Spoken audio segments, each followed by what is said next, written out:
Hi, OJ here, sexy wedding photographer extraordinaire. Sex. And welcome to today's episode of Behind the Veil, where we talk about anything and everything related to weddings and marriage. Will you marry me? Oh yes. So he popped the big question. Now you're engaged. Now what? Well, the first thing that you have to do is set a date with your church or your wedding venue. We'll cover that on another video on how to choose a venue that's right for you. Today, we're going to cover the next big thing. Vendors. We're going to give you 3 tips on how to choose the best vendors possible for your big day. So come and join us behind the veil.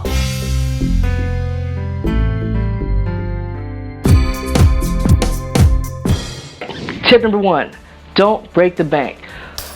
So most of your wedding is going to be an emotional roller coaster, and rightfully so. It's a really important magical day. But like most brides I know, you're probably going to be right on Pinterest, pinning away, looking for stuff, but hold your horses. Delay the gratification. I say, before getting carried away with that, set your budget.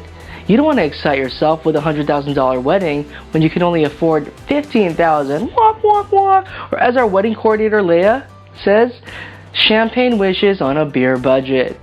You may find many tips online on how to set your budget. One of my favorite financial advisors, Dave Ramsey, on his YouTube account, he has a video about it. I'll put a link in the description.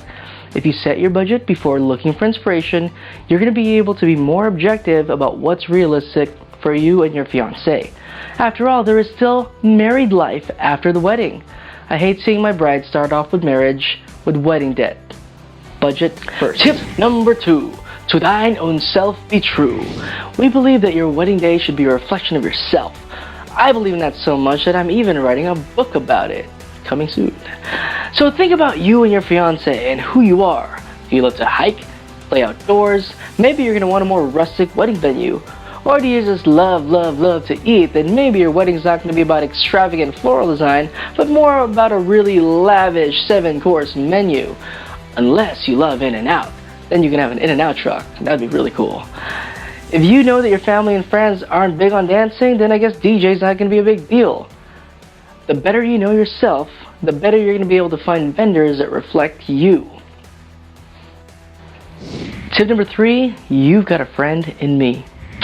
Aside from reflecting your sense of style, your vendors should also reflect you as a person.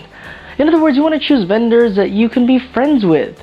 Planning a wedding is a lot of work and stress, and you want to deal with people that you actually enjoy, especially vendors that's going to have heavy interactions with you, like a photographer, or a wedding planner, or maybe even a DJ sometimes. So next time you're touring a wedding venue, ask yourself, can I see myself being friends with this person touring me around? If the answer is yes, you're off to a good start. Tip number 3.5. Hire us as your photo and video team. Like tip number 1, we're pretty affordable. I'm cheap. Like tip number 2, we can adopt our shooting style to match your personal style. Pretty good at that. And tip number 3, the whole being friends. Why wouldn't you want to be friends with us? I have a wife, I got kids, I'm a pretty nice guy. Yeah, okay, never mind, fine. Joking aside, I hope you've actually found the first 3 tips helpful. If you like it, subscribe to our YouTube channel and our Instagram. And if you are interested in actually having us as your photo and video team, good luck. If you like that video, stay tuned by clicking on that kicking dude. And if you want to watch more videos, just click on the rectangle part. See ya!